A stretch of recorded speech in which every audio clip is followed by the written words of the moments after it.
Los latinoamericanos estábamos acostumbrados a combatir los autoritarismos enmarcados en las dictaduras bananeras tradicionales. Stroessner, Chapita, Pérez Jiménez, Somoza, etc.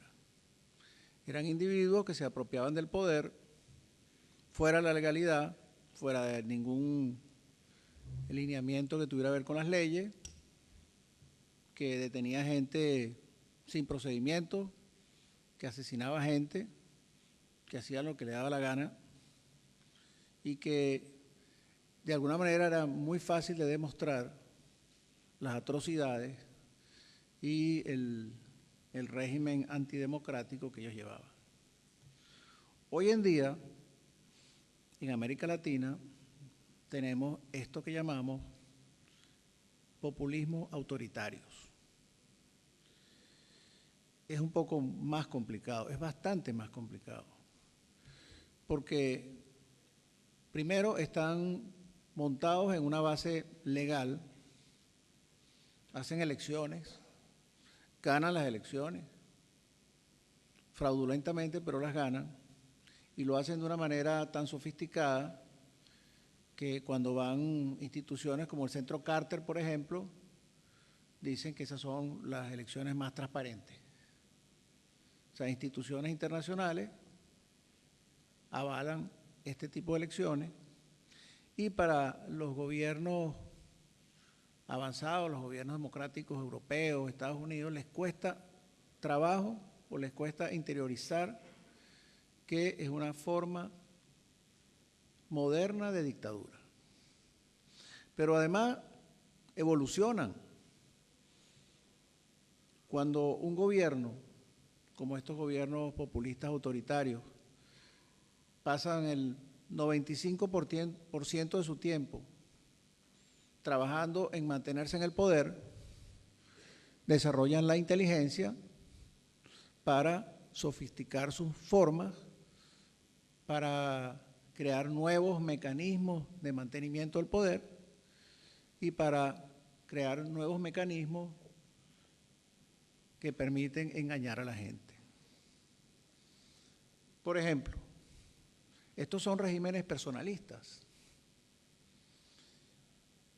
Y en el caso de Venezuela, que seguramente esto se va a extender porque son como epidemias, la figura más simbólica de esta coyuntura, que es Chávez, adquiere condición de héroe no solo político, sino también religioso. Antes de morir, la maquinaria propagandística del gobierno ya empezó, bueno, digo antes de morir porque la verdad es que no sabemos cuándo se murió, si en febrero, si en enero, si en diciembre. Vendía la idea del sacrificio de su vida, la vida de Chávez, en favor del pueblo, y no solo del pueblo venezolano, del pueblo latinoamericano. Posteriormente, hicieron algo insólito, desconcertante. Chávez murió por un cáncer inoculado por la derecha o el imperialismo. Un mecanismo de magnicidio bastante novedoso. Estos regímenes, bajo la idea cubana, van inventando magnicidios. A Fidel Castro lo han tratado de matar 6.000 veces y a Chávez lo trataron de matar 200 veces. No hay ningún detenido. Un señor, sí hubo un señor que lo detuvieron porque estaba en un hotel donde llegó Chávez y él tenía una escopeta de caza que era en la zona de Guayana donde hay cacería. Ese señor fue puesto preso por magnicidio. A mí me han acusado de magnicidio, no sé por qué, pero me acusaron de magnicidio y lo llevaron a cadena de radio y televisión. Este modo de... Además, llegan a una sofisticación increíble. Crearon una comisión científica para avalar esta desmesura, que debe diagnosticar rápidamente que el cáncer de Chávez fue inoculado, y así demuestran que fue la derecha del imperialismo que le colocó el cáncer. Esto hace que el programa de victimización y santificación de Chávez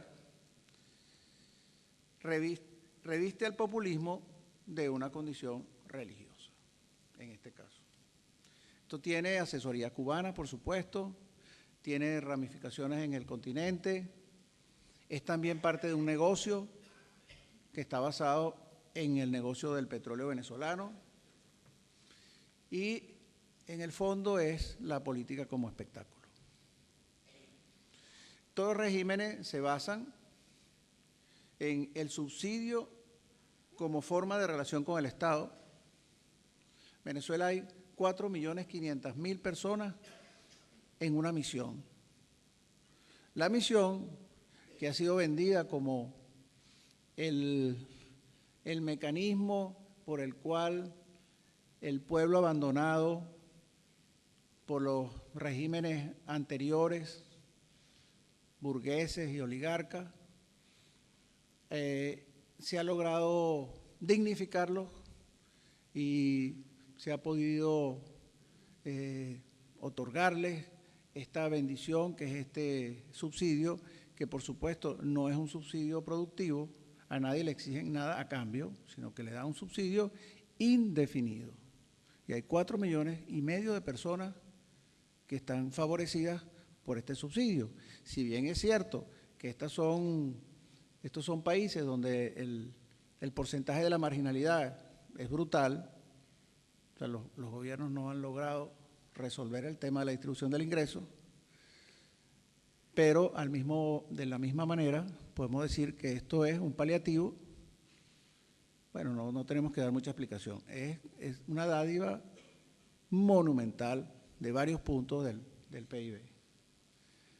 Después está el segundo tema, que es la denuncia permanente de los productores de riqueza como los responsables de las desgracias públicas de la sociedad.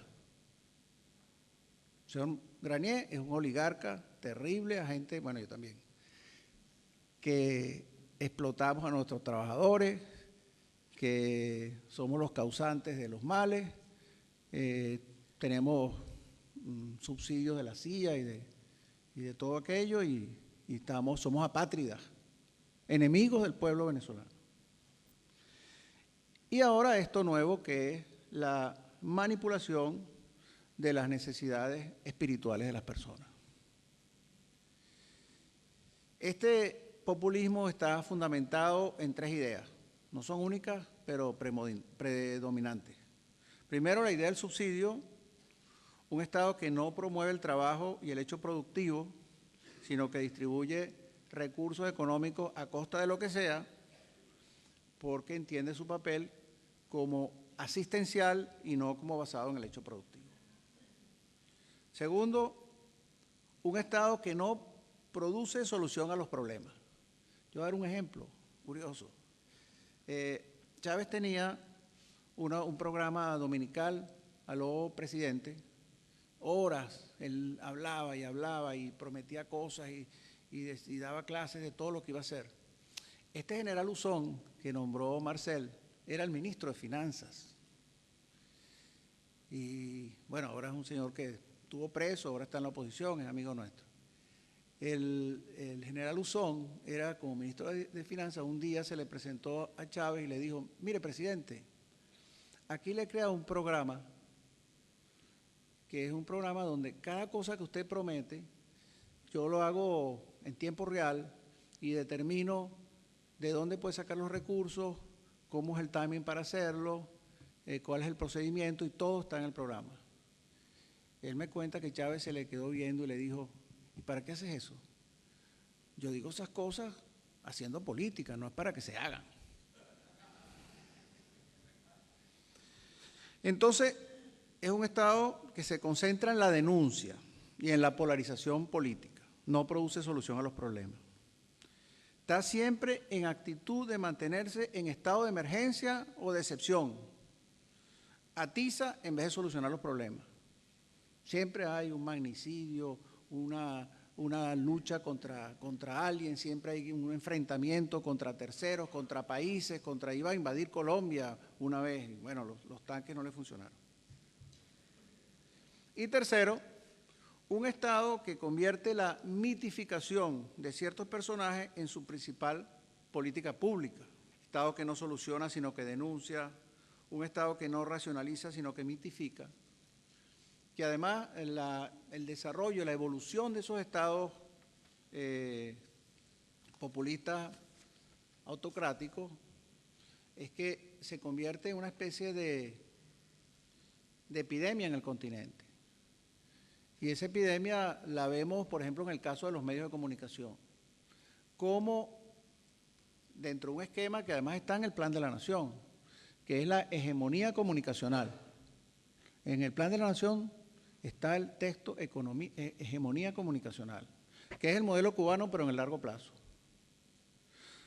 Para la hegemonía comunicacional, ellos han ido aplicando políticas poco a poco.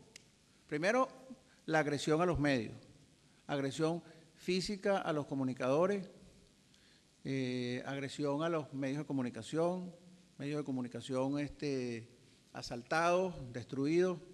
Claro, eso no lo hacen con la fuerza pública, eso lo hacen con los partidarios del gobierno. Igual lo hacen en Argentina, igual lo hacen en muchos sitios. Y por supuesto, es una estrategia que no les funciona muy bien porque son muy efectivos con los camarógrafos de la televisión, pero los periodistas escritos no los conoce nadie, entonces se ponen una franela roja y nadie sabe quiénes son. Después está la utilización de los poderes públicos que están secuestrados por el Ejecutivo, Poder Judicial, la Fiscalía, la Contraloría, la Defensoría del Pueblo, la Fiscalía, todos son poderes públicos que obedecen descaradamente al Ejecutivo. Después está la construcción de leyes para cercenar la libertad de expresión. Cualquier ley que aprueban en el tiempo, hay una ley sobre la capa de ozono y ahí le ponen un artículo sobre los medios. La ley más significativa fue la ley Resorte, que es la ley sobre los medios audiovisuales, radio y televisión, donde crearon mecanismos discrecionales para castigar a los medios, radio y televisión, o mecanismos que implicaba el cierre, como el caso de Radio Caracas Televisión, el cierre de las estaciones. Y por supuesto, no tienen que cerrarlos todos, porque eso lo que ha generado es una autocensura terrible a nivel nacional. En Venezuela no hay una estación de radio que podamos decir, esa estación de radio es crítica. En Caracas, por ejemplo, me pasó el otro día, yo estaba en una conferencia de Capriles o un meeting de Capriles, y yo lo traté de oír en FM, bueno, no fue a AM, a lo mejor en AM estaba, pero en FM, que hay 50 estaciones, en AM si Radio Caracas Radio lo pasa. En FM hay 50 estaciones, de las cuales 45 tenían música y 5 tenían arengas chavistas. Para eso quedó el FM.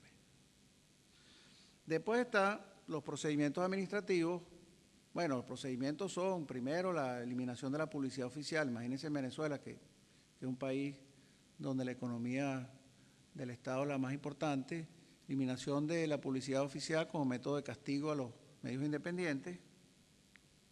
Está, por supuesto, el tema de los impuestos y si un medio dice algo que molesta mucho, al día siguiente mandan el fiscal de los CIMAR, leyes que han creado del trabajo, de la sanidad, de 1000 leyes. O sea, nosotros tenemos un piso entero de personas que lo que hacen es tramitar permisos y defenderse de esta cosa. Pero eso lo podemos hacer nosotros, somos una empresa grande. Pero una estación de radio en el interior, que lo que tiene son 15 empleados, los mata. Después está el crecimiento de los medios públicos.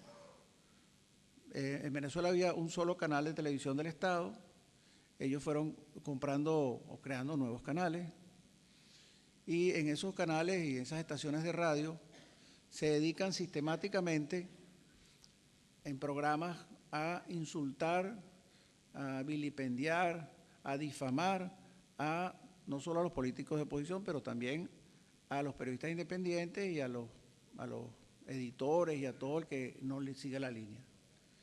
Y por supuesto, yo traté de mandar uno una vez y el juicio me duró 5 minutos, lo declararon inocente. Y claro, está la utilización permanente del jefe del Estado en cadenas interminables, horas de horas. En esta campaña electoral, donde le dan unos minutos a Capriles y unos minutos a Maduro, Maduro es presidente. Él ya tiene 300 horas de cadena. Que además uno ve el programa y no es para anunciar una campaña de vacunación para el dengue, no. Son programas en cadena que son básicamente campañas electorales. Bueno, el reto es cómo desmontar estos regímenes en América Latina. Yo estoy muy confiado el domingo, se los digo. Aunque sabemos que estamos luchando contra un ente imparcial que es el Consejo Nacional Electoral, en el cual podríamos enumerar 20 mecanismos de fraude, por lo menos, aunque se han reducido y hay más fuerza de la oposición contra este mecanismo. Yo sí creo que hay una posibilidad real el domingo de dar una sorpresa en el continente, porque Maduro no es Chávez, comete unos errores terribles, el tema de un pajarito, es terrible. Y Capriles él ha dado, aunque pareciera que la primera idea es que él paró el grabador y ahora le puso play otra vez, pausa y play, no. El play de ahora es con un discurso mucho más fuerte, mucho más combativo, y hay otros sectores importantes que están apoyando el triunfo de Capriles, aunque se lo quieran robar. Entonces, estén muy pendientes el domingo. Espero que nos acompañen en esto. Gracias.